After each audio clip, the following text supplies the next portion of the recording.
Ako isang Pinoy sa puso't diwa, Pinoy na isinilang sa ating bansa.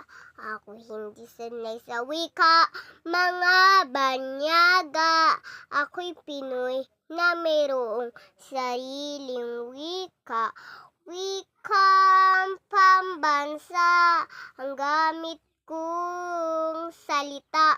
Bayan kong sinilangan, hangad ko lagi ang kalayaan. Sikat Jose Rizal noong nagwika, siya ang nagpangalan sa ating bansa.